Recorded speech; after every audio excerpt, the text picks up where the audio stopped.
Hello everybody, my name is James Elliott and I run Elliott Antique Clocks Limited and I also run the eBay shop, the Horology Centre. And today I'd like to show you this extremely interesting Grande Sonnerie by Drocourt.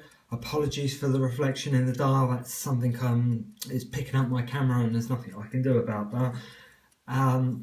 But in front of us we've got this bamboo style case.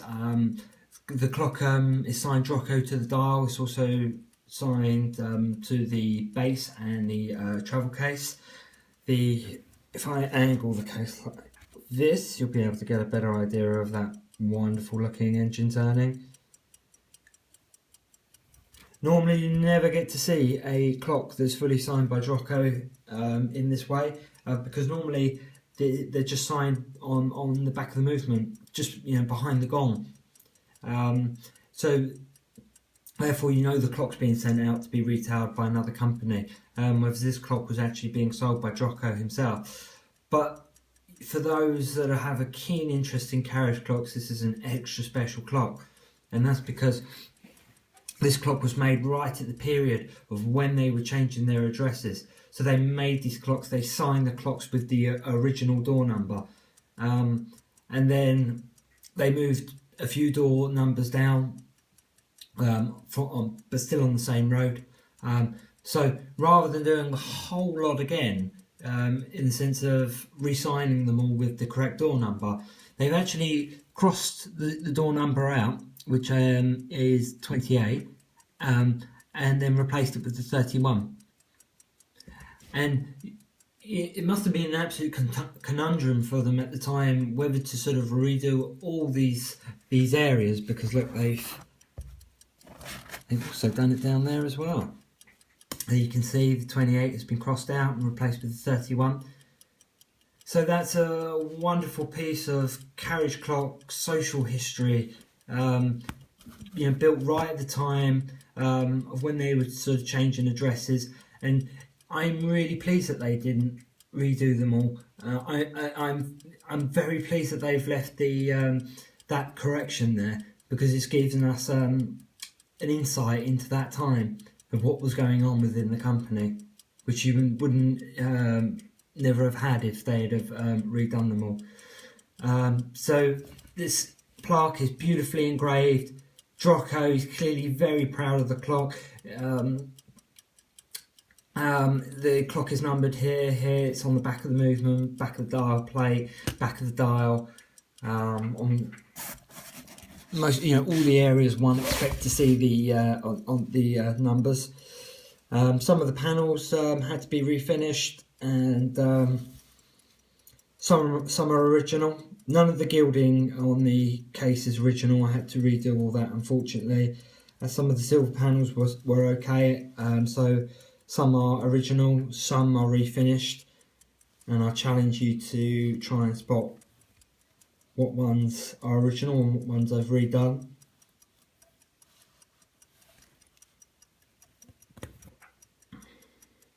Because they are so well matched. And this is the balance that a restorer really needs to find, is what do you refinish and what don't you refinish. Because you have to ask yourself, if you do refinish it, are you going to be able to refinish it to the same standard as another panel that's got original finishing? Sorry, that's another clock on test back there. So it's always walking that line, knowing where the line is as well, that you don't want to just polish absolutely everything. You want to keep as much originality as possible, because we're all about sensitive restoration. So the dial is completely original, so is the dial frame. All the numerals are original, the signature is original. There was a small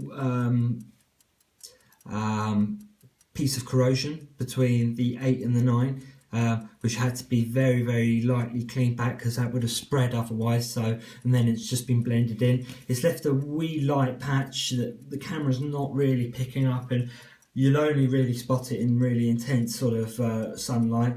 But the only other option was, as I was talking about before, is redoing the whole dial, because those numerals are painted on. So to re-gild it, then you'd lose the signature, you'd lose the numerals. By what we've done, we've stopped the corrosion, but we've kept the original finish. We've blended it in so it's not obvious, and we've also just touched in the numerals. So that's the balance I think that one wants to try and achieve. And then you can see my gilding, is not far off. Modern gilding is never going to be as good as the original mercury gilding, and that's something that you just have to accept, because obviously burning off mercury is quite dangerous.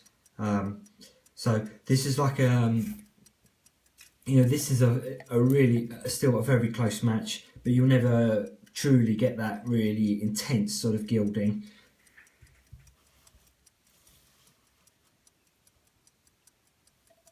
But that's as close as you're going to do it with modern day accepted techniques.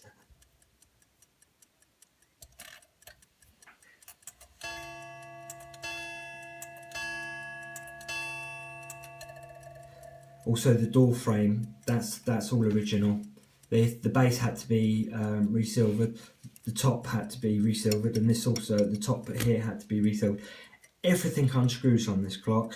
All these corner panels, all the pillars from these backed channeled pillars. So when I was restoring this clock, it was just stripped down to the complete bare essentials, and each individual piece was either restored and cleaned, the original finish kept, or some had to be resilvered completely. Some of these top panels have got their original silvering. I believe that one has. So we hit the quarter past. And others, I think this one I had to resilver, and it's all matched in really, really well.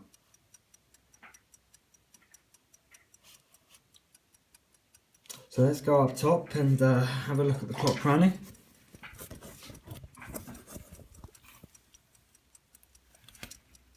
And we can see that one healthy escapement is really pumping away. Very strong.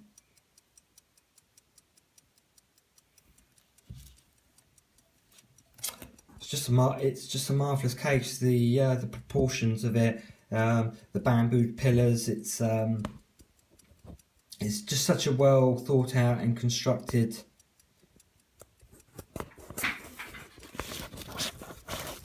case.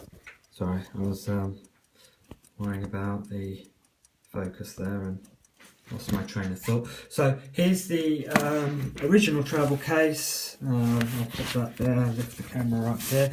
Here we can see Mr. or Mrs. 80 was extremely proud of their clock, and so was Drocourt, because he's gone to every effort to let us know of his exhibition awards and that this clock is by him. Interestingly enough, they didn't have to change this, but this would have been very easy to change in comparison to the dial and the plaque. So, or perhaps they were made after the move, or when they knew that they were actually moving there. And then we can see the imprint of the handle. So fantastic originality. We've got the outer panel. Unbelievably, these little things have stood the test of time. Really quite amazing. And then you've got the glass panel behind it, and the original handle, which is not in the best of conditions, but they never are, and quite lucky for it to still be there. I'll give that a lick over with some leather polish. That's always a good indicator of what it would have looked like originally. For a lot of time that would have been stuck up at the back, so that sort of preserved it. So there we are. An extremely rare find. I'm sure you'll agree. It's just really, you know, those two elements. One, the fact that it's signed Drocourt, and I know there are other clocks out there that are signed Drocourt, but you won't see many. And there'll probably be about 5% compared to the ones that are actually signed with the Drocourt stamp on the movement only, as opposed to having all the signatures and the addresses like this. Where he sold them from, I don't know. Maybe he got so popular at this point that he was actually signing his clocks and then being retailed, because I never actually heard of him having a retail premises, just a workshop premises. So if any of you guys got any ideas on that, you know, please comment below. And you know, as a fan of Drocourt, you know, I find that really interesting, that social history of it, the addresses being changed and the clocks made before and signed before that process had actually begun. So, you know, a wonderful piece for many reasons. And you know, I hope you've enjoyed watching this video. And please subscribe. Please don't hesitate to contact me if you've got any queries or questions. The clock is currently on test, but will be available for sale very soon. Thanks for watching, and bye for now.